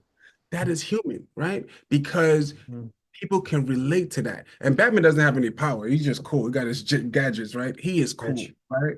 He's rich. That's the superpower. He's rich. But he had to go through that, and all these other characters, they have to go through these struggles, you Yes. know, to understand, that there's something that is needed. Batman understood that, this is not going to stop unless I put a stop to it, you know, more people will go through this type of hurt, through this type of emotional damage. Batman was damaged, but Oh, he he's very that, damaged. yeah, very damaged. Batman was actually supposed to be dark, but anyways, he took that hurt, and he changed it into helping people and Reframed it. protected his city Yeah. and became a great superhero hero. I like him better than Superman, but Me that's too. It's funny because first of all, I can, if you look at my last video, I have a guest who we talk about superhero stuff all the time. And you will be shocked at how obsessed some of us can be with these movies and stuff. And we find meaning in these heroes. We know they're not real. We know there's no real Superman out there who's bulletproof and fly. We know that. right. However, we understand that we can find the meaning behind these characters and their drive and purpose. And like in our day-to-day life, if you beat traffic or you help someone in an accident or something, you kind of feel superhuman a little bit, or or Batman, like doing something to help your parents or whatever it is, you know? Like that's like putting on the mask, putting on the cape and doing something good for those you care about. It's not I know it's not exactly the same as saving the city, but in your mind you can Yeah, that mentality can help propel you that yeah, way. and it helps you. Yeah, you said one thing is not real, right? So I have this theory. It's just a theory of mine, right? Yeah, yeah. Even Superman, I could get into that. And this theory is it exists somewhere. All these all these stories we write and articulate, it exists somewhere. Maybe if it's just only in that person's mind, right? Yes. Because one thing about humans, right? And I want people to understand this, we actively predict the future through our movies, our stories, Mhm. the music we write, and we don't know what we're talking about or what we articulated. We don't know what we'll see in the future, right? Um, Yeah. like Terminator. Now we're making, I call them, now we're making Terminators, now we're making Autobots and Decepticons. But AI. here's the thing. We think these things are not real, but they exist. How so? Why? Well, there is nothing, I mean, nothing that we cannot think about that doesn't exist, right? If it doesn't exist, we will not be able to think about it. So we are I see what you're connected to saying. source, right? Yeah, connected to a source, whether it's just information, whether it's just a movie, right? Wow. Whether it's just a movie, it exists somewhere, even if it's only in that person's mind, it exists in his universe. He has created this stuff, right? There Yes. could be a Batman. Someone can dress up. There could be a Batman. That could be real. Superman, right? We think it can be real. People, meta humans, all these power, magic, and all that stuff. It Yeah. can be real. What are You're we doing right. right now? Well, they're learning to manipulate DNA. What's that going to do with these robots? Robots, or I mean, cyborgs, right? We already have cyborgs. You have people with prosthetic legs. Prosthetics. What is the future of that, right? Think about it this way: that prosthetics, they're going to make it so good where now you can start feeling yourself, and then they can put real skin. They're working Can't on that. tell that it's Yeah. yeah. So Superman is Superman. You understand that Zod and all those people, right? They was genetically altered to be the best of their race or cloned or something like that. We're doing that right now. They was made in test tube. Guess what? We're learning to manipulate our DNA. So when women start having babies in the future, it would not be in the womb anymore. You will be actually able to see your child, and they can genetically alter them to be stronger, have a different color, not be allergic to anything. A black man can have blonde hair by birth. Wow. So these are the things that people are working on, and it's science, right? I Yeah. am It's something that can happen. It has a place. Someone could in the future, so you could be able to build a suit where you're in the suit and you're flying. It's possible, right? I You love cannot that. put a limitation on possibility because there is no limitation on possibility, right? And Wow. especially if you're someone that think about these things, there's a place for each and everything, we think about. I'm not gonna get into it today. We'll Dude, get I out. love it. I would love to talk more about, This is about fun. This is yeah, really fun conversation. It's kind of eye-opening and mind-blowing too because you're completely right that doesn't matter how fictional and how it's crazy it sounds like Star Wars or whatever. working on Um, license. yes, if it exists, if there's If a you can think it, you can if make it too. Yeah. if in fact Napoleon Hill has a little quote in a book of his that says if the mind whatever the mind can conceive and believe it can achieve. It And is I possible. mean, there's a lot of Well, business lessons there. I mean, there was no Amazon before Bezos, there was no Facebook before Zuckerberg, there was no Tesla broke a lot of people's beliefs too. Like no one thought electric cars would be that popular, and now here they yeah. are, But electric car, we've always had electric cars. It was there in like the 60s. I think Tesla actually made it, whatever his name was. He made it back then, right? Nikola Tesla. Yeah. Nikola Tesla. So it's like right now he's being revamped, right? But we have to understand that, yeah, he thought about it. Like, okay, so we talk about traveling to space. We haven't been to the moon or anything like that, but we see these movies where people are flying in space, going Yeah. light speed, opening Light speed. portals. Yeah. Guess what's coming? Quantum computing, right? When that comes, we'll be able to make things like that, right? We're not gonna get into that, but I really want to. On my So mind, man. yeah. So Lightspeed is just something that was science fiction movie. Yes. Now they get into the realm of possibilities. Now they're working on it, fusion, right? We talk about fusion, cold fusion. Yeah. They now just, I mean, China just, made the longest 17 minutes, the longest fusion reactor to last for 17 minutes. I mean, a sun, artificial sun, 17 minutes. That's the longest. With Wow. AI, it's getting better and better, right? So Yeah. the realm of possibility is insane. Nothing is Goodness. impossible because wormholes we're going to make that. It's not if we're going to do it, it's It's when. when. Yeah, it's not if it's going to happen, it's when. You cannot perceive what's going to happen a million years from now. You can't even Hell know what no. a million years will No. look like. And you just talk Oh about man. Harry Potter. You take a lighter, take it to the BCs. They think you're doing magic, right? Yeah. Whenever you see someone doing magic, what do? They have a wand in these movies like anime where they have other worlds, and they like doing magic. They have some source to bring that magic out. Guess what? Magic. That's the world growing in technology. Wow. Because if you look at a million years from now, we could be in, or 1,000, whenever it takes, we could be in the place where we now have figured out all the elements, this universe and how it truly works. So now we can say, okay, water, come out from a wand, and that can happen, right? Wow. Yeah. and and people can be, oh sure, but you will never see someone doing magic without like a device or an incantation, which Assistance. Yeah. you see people have magic circles and stuff like that, and they write it down. Guess what? That's you creating like alchemy, right? That's you writing something down, probably some sort of technology, creating those magic. But guess what? The way we articulate it now, we think Yes. magic because we don't understand that technology, but it could be technology. We talk about the Matrix. I'm gonna make this fast. We talk about the Matrix. These movies that you see people that get sucked into a different time, or you just anime that gets sucked into a different time in the future, the past, or a different world, and Yeah. now you see that they have stats. The HP. They can see all these things, right? They Yeah. can if something is in their mind, and they have like an app and they can tell them their stats. That's technology growing because guess what? What do we have? We have an Apple Watch. It tells you your heartbeat, your BP, all of that. Yeah, it's telling you that right now, right? Hmm. So advance that into the future. And I have this theory. I can tell you how powerful you are. I can tell you how fast you are. How? I can Yeah. create an app that you can run as fast as you want till you get tired. That would tell you, how long Monitor all that. stamina is. That's your stamina. So these things can be created. But again, you see these people with magic powers talking about their stats and what skills they have, right?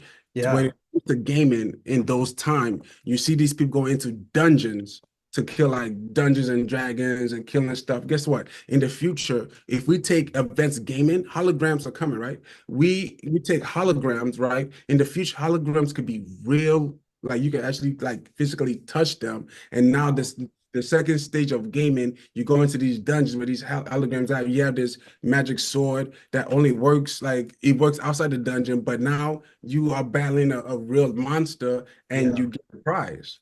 That could be the future of gaming, but people don't think about that. We Oh just think yeah.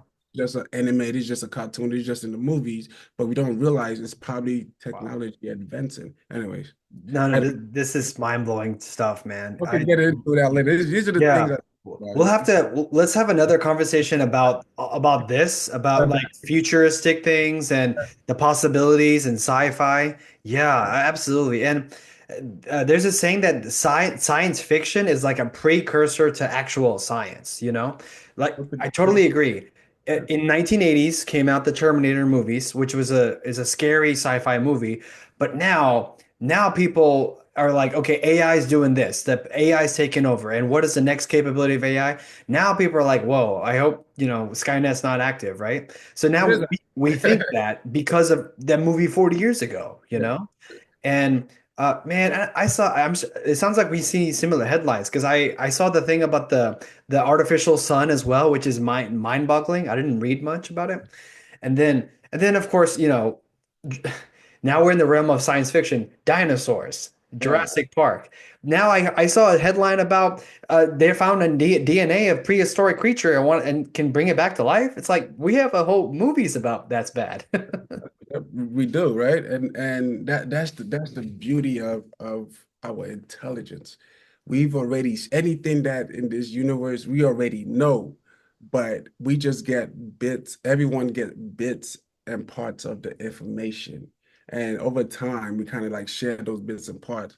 And Wow. we think these things don't are not real. Dinosaurs was real, dragons was real. They found a dragon bone somewhere. These things was real and exist, right? But again, you know, Yeah. They we they have were real. they were real. They were dinosaurs were real. Like and dinosaurs, if you see them, they're huge. What Yes. does that tell you? I tell people, okay, Earth is small. We Oh are. my God. They found super Earths. People said Earth was hit by a meteor and it got smaller. You can actually prove that because dinosaurs was big. There's no way that dinosaurs would be that big on this small Earth. If True. we go to look at Jupiter, huge. If they found super Hertz, and they don't talk about this in science fiction show, you could not just go to another planet that's bigger than ours. The gravity is different. You would either have to make a suit Human or biology. have to add change your DNA to fit that planet. People don't think Damn. about but We're gonna have to have a sci-fi talk later. That's mind-blowing to me now, man. Yeah. Awesome, buddy. Well, let's we'll start wrapping it up here because we're about to hit the 2 hour mark, right? And I wanna I'm sure both of us have things to do this evening. I don't want to take up all night, right? But I've really enjoyed this conversation. I'd love to have you back, my friend. Um, yeah, and so okay, I love to end with like, yeah, okay. Here's some good questions I thought of. What is, you already touched on this, but if you had to summarize, right? What is the world missing today that you would like to see more of, would you say? And it could be a Ooh, couple things. empath, empaths, right? Empathy? Yeah. I feel like if it was all empaths that can feel each other's emotions, the world would be a better place because you would know if someone offends you. You know, empaths like the world is crazy enough as it is for us to be making it even crazier. I would love to see people working more together to build a better world, like that sci-fi world that we see. I would love that because, again, the only thing we do, and I want everybody to understand this, all we do, and what was God? God was a creator. What are we? We are creators. We Creation. to create. We're creation of and we're built to create. What do we do every day? We create. When you go to work, you work for someone that creates something. Yep. They're Work doing in a that. factory, even if you work as a fast food, you're feeding people to go create something. You're making food. Yeah. Everyone that had businesses will create it and will create faster and faster. And to me, that's so interesting. So I would say, we all need to connect more together. And I like social media, right? Why? Yeah. Because it is one of the first ways we can start to connect and start to change things and start to work together. So I love that. Awesome, man. I love it. And we live in a social media world and there's that is part of life now and there's kind of no way around it. And you kind of have to have it as a promotional tool at least if you have a business of any kind, right? So yeah, you And do it. I suck at it. it's Learn to part. delegate your tasks. Yeah, yeah. Now, obviously, there is another conversation which we might get into later about all the positives and negatives of social media because it certainly has its down negative sides, its bad sides, and it's crafted this fake reality that people tend to, be drawn towards, and that's another matrix of its own, right? Like Instagram or whatever, just Like scrolling. we have a lot of A lot of media. where our minds are like clicking right now. Yeah. So that's another topic. We happy to get into that later. Um, so okay, a couple last things. What are some of the favorite movies or movies that really impacted you that you love and that like that you can watch them over and over again and that also taught you a lot about life? Oh, movies that taught me about life that I could watch. Man, you're gonna really make me think. Um, what movie? Damn, I really have to think. I love all the Marvel movies, right? MCU. Any movie that, people are helping, saving people, I love, right? But can I get back to you on that? Because Sure. I'm a movie, buff. I like Star Wars. I feel like Star Wars, is something that has impacted me because, they just out there helping people and trying to, stop wars and stuff like Make a that. difference. Yeah. Any movie that people are making a difference, I would say, I like. I watch a ton of movies, brother. A ton of movies. Me too. I'm a pretty big movie holic. I would give you my favorite movie. I don't know. I It's just okay. You don't have to pick up one favorite. I know that's hard. I'll give you just three off the bat for me. The Matrix, The Dark Knight, Interstellar, and I mean, there's many Star Wars films and shows now, so now it's like a bit muddier than before, but definitely the original trilogy. Yeah. So I would say The Matrix and Terminator, right? Um, Nice. The Matrix and Terminator, right? They're one and the same, right? Yeah. Mm. The Matrix and Terminator. What else? Interstellar. I do love Interstellar because I'm a science buff. What would be my third option? That's mind blowing too. Yeah. Yeah, what would be my third? I don't know what my third, but them two. And you've heard that the Matrix, the Terminator is the prequel of the Matrix, right? I've heard that as a theory. Yes. That's crazy theory. The lady that actually created, I don't know if we have like 2 minutes.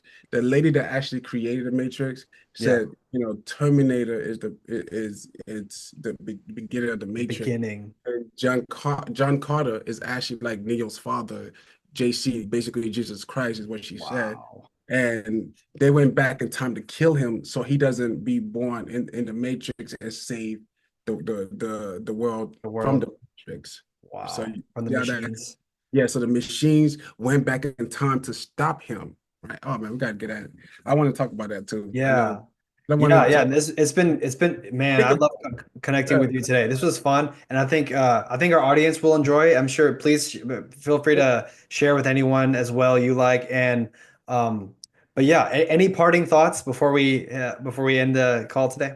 any parting thoughts to the people or to us? Yeah, yeah. Please share any last things or valuable insights you would like to sh offer to the Insight.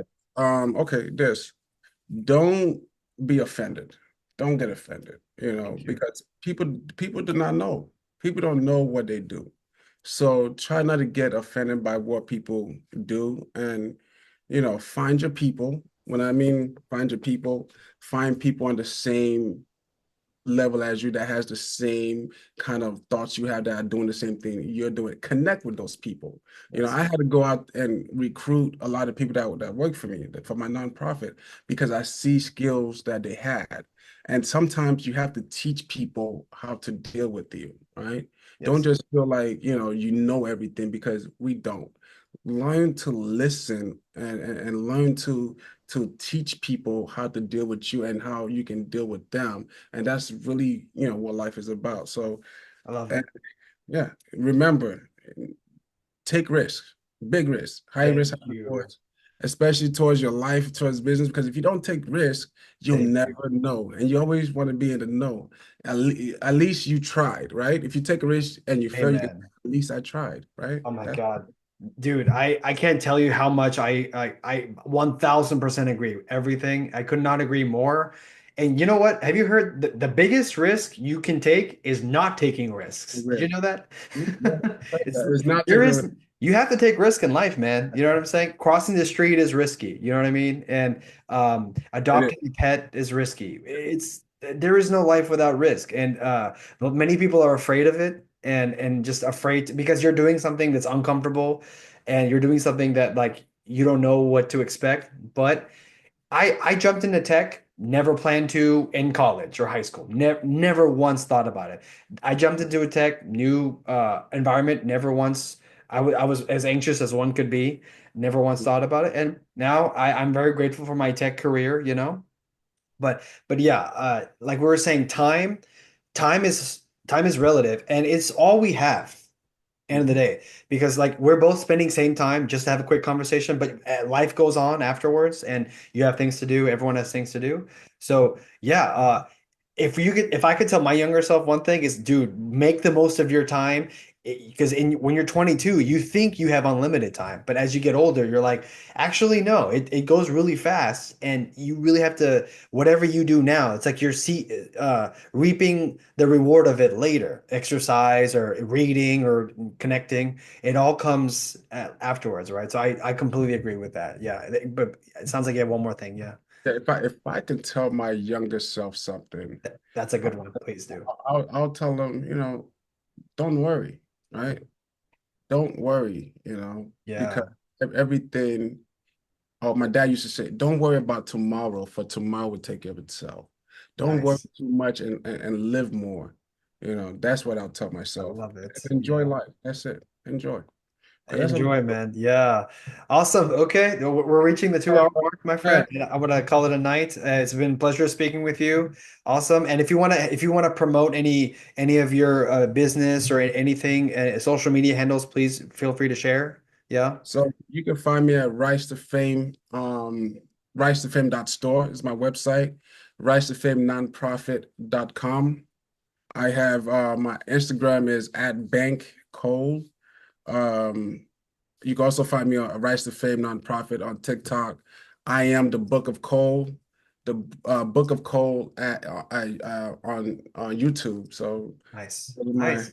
my social medias. Awesome. Awesome, Mr. Balaji. It's been a pleasure speaking with you, my friend. I think we both would love to continue this conversation later. I would love to, but Because as you can see, like when two people connect and it kind of can grow pretty big, and that's good. That's a good thing, especially if you're connecting well, right? A positive charge, negative, like a battery, you know? You So know what I love? yeah, I love people that disagree with me and agree with me because yeah, you can't find answers unless you have people that disagree with you, right? The guy that introduced us, me and him would go at it all the time. Like, well, man, you know what? I think I don't believe that. I feel this yeah, way. and We that's just okay. we just keep, having new ideas, and it brings out like new thoughts. Yeah. I love people like Yeah. that. And disagreeing is not the same as disrespect, you know? Right. And it's we can all agree to disagree. That's perfectly fine because I'm not here to change your anyone's opinion or worldview and vice versa. But happily sharing, expressing ideas and thoughts is absolutely no problem, right? And that's at the minimum what we can do. And it's okay, agree or disagree or not. So, but anyway, we're gonna call it a day. Thank you all Later, for brother. joining. Hope you all enjoyed today's podcast. If you like this episode, please hit the like button, share, and subscribe for more. And with that, signing off. Remember, everyone, it's just some perspective. With that, peace. Thank you.